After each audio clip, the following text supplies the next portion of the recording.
꿈을 많이 꾸겠죠. 꿈이 남다르죠. 어떤 소리가 자꾸 들리거나 소리에 되게 민감하다든지 신내림의 어떤 증상이 있는데 내가 눌러서 모른 척하고 있으시는 분들도 있잖아요. 그러면 주위의 사람들을 인다리를 놓는다고 그러죠. 죽지 못할 만큼의 그런 고통과 곤란과 그런 심적으로의 어떤 힘듦을 주신단 말이에요.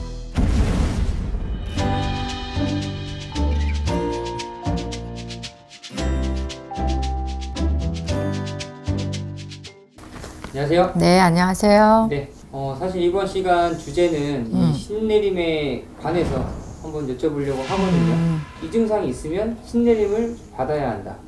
일단은 꿈을 많이 꾸겠죠. 네.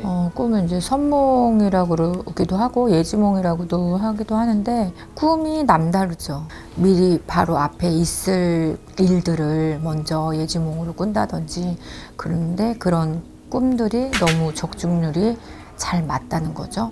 어떤 소리가 자꾸 들리거나 소리에 되게 민감하다든지 그리고 빛 같은 검은 빛이 됐던 밝은 빛이 됐던 우리가 후레쉬 카드가 갑자기 커트 이렇게 지나가는 것처럼 착 지나가는 것 같은 그런 느낌들이 많이 봤다고 그러고 기운이 느껴진다고들 하시죠. 그러기도 하고 또 주위에 보면 돌아가시는 것 같아요. 상문살이 들어와서 그러니까 신내림의 어떤 증상이 있는데 내가 눌러서 모른 척하고 있으시는 분들도 있잖아요. 그러면 절대 신의 제자를 치지는 않거든요. 주위의 사람들을 인다리를 놓는다고 그러죠. 그런 상황들을 좀 만들죠. 이 예지몽이라고 하셨는데 이 예지몽이라고 했을 때 꿈을 꾸고 이루어진다. 꿈을 꿨는데 그거랑 비슷한 일이 생기는 거죠. 우연치 않게 일주일도 안 됐는데 이거 내가 꿈을 꿨는데? 근데 이거 이렇게 될 것 같은데? 근데 그런 상황들이 벌어지는 거죠. 인다리 놓는 것도 절대 제자를 데려가진 않거든요. 죽지 못할 만큼의 그런 고통과 곤란과 그런 심적으로의 어떤 힘듦을 주신단 말이에요.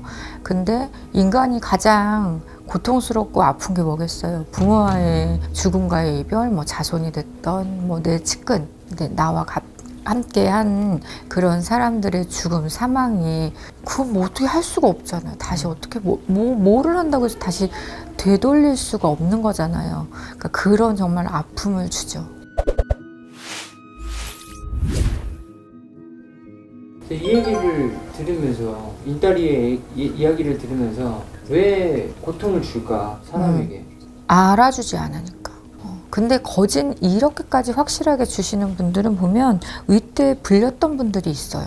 불렸던 분이라 하면 뭐냐면 정말 무당, 하셨던 그런 할머니가 됐던 그런 박수무당이라고 그러죠. 남자분이 됐던 그런 할머니 위대 그런 분들이 있는데 모른 척을 하고 있기 때문에 알아달라는 신호인 거죠. 그리고 큰 사고들이 자꾸 일어나요.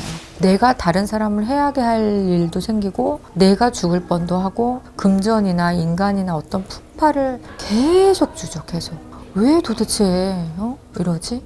정말 가까워지면 그러니까 내린꽃이라는 거를 해야 된다. 일반 사람들은 내가 정말? 이럴 수 있잖아요. 근데 정말 그 문 앞에 와 있다라고 하는 신호는 내 맘대로 뭔가를 할 수 없는 상황을 만들어 놓는 것 같아요. 사람도 내 맘대로 할 수 없잖아요. 네. 죽음 또한 그렇고 금전도 그렇잖아요. 그냥 아무것도 없게끔 다 단절을 시켜 놓는 것 같아요. 그래서 정말 무릎을 꿇을 수밖에 없게끔. 근데 그때까지는 너무 끝이지. 너무 힘들죠. 근데 어떠한 신호는 1단계, 2단계, 3단계 분명히 줬을 거란 말이죠.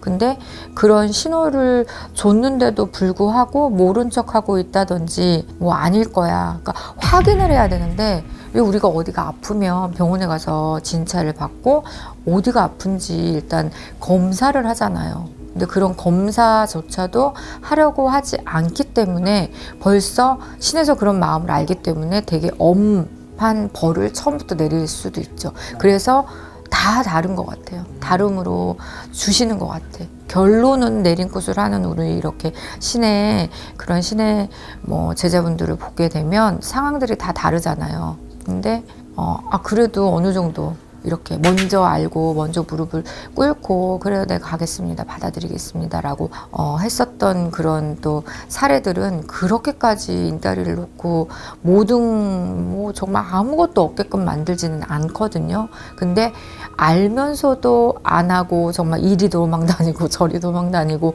그러시는 분들도 있잖아요. 그러면 보란 듯이 인다리를 놓는 것 같아요. 저는 여러 봤어요.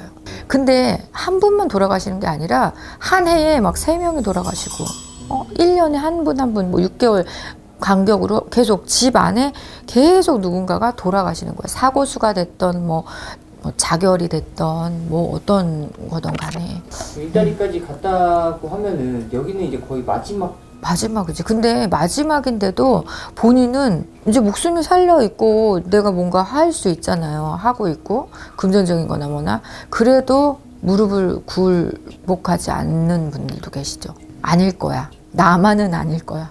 라는 그런 생각으로. 그런데 그렇게 이제 있다 보면 어떤 상황이 벌어지냐면 정말 먹거리도 없고 뗄거리도 없는 그런 상황이 되지요. 정말 다 가져가는 거죠. 그래서 어쩔 수 없이 진짜 신의 진짜 무릎을 굽힐 수밖에 없는 그런 상황을 만들죠. 너무 안타깝죠. 물론 내림을 아무나 하진 않아요. 신을 모시는 게 아무나 무당이 되진 않거든요. 사주를 봐도 윗대에 불렸었던 할머니나 뭐 윗대에 그런 분이 있어. 이런 삼박자가 맞아 떨어졌다면 그냥 빨리 내가 무릎을 꿇고 그냥 하늘의 명을 받들겠습니다. 이렇게 하는 것도 현명한 방법이라 저는 생각을 하거든요. 저 또한 근데 10년을 좀 눌lun구슬했어요. 20대 때부터 실은 8살 때부터 저는 다 보이고 느끼고 했었어요. 좀 성격이 조금 이렇게 와일드하고 이러질 못해서 혼자 그걸 삭혔던 것 같아요. 고등학교 때까지. 이게 뭐지? 이런 게 있나? 이런 귀신의 장난인가? 이런 걸 느꼈던 거는 21살 때였던 것 같아요. 이 길을 가고 싶지 않죠. 그래서 어떤 누름? 근데 신은 누를 수가 없는 것 같아요.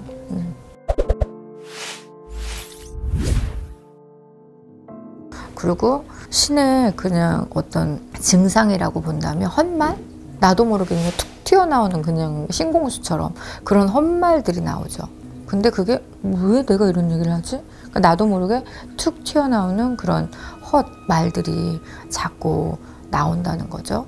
그리고 내가 왜 우리가 화가 나거나 막 다중인격자처럼 화났다가 슬펐다가 우울했다가 기뻤다가 술 먹고 싶었다가 배가 고파서 뭐 밥 먹고 싶었다가 이런 되게 막 요사변동스러운 그런 짓을 나도 모르게 하죠. 그래서 윤곽이 조금 있잖아요. 지금 얘기한 것처럼. 맞아요. 그런 게 있다면 혹시나 내가 속으로만 끙끙 하지 마시고 아프면 우리가 병원 가는 것처럼 이런 증상들이 계속 지속적으로 있다 그러면 가까운 무전 선생님한테 어떤 의뢰를 하셔서 정확하게 정밀 검사를 좀 받으시기를 좀 권해드립니다. 네, 그럼 다음 시간에 또 뵐게요. 네.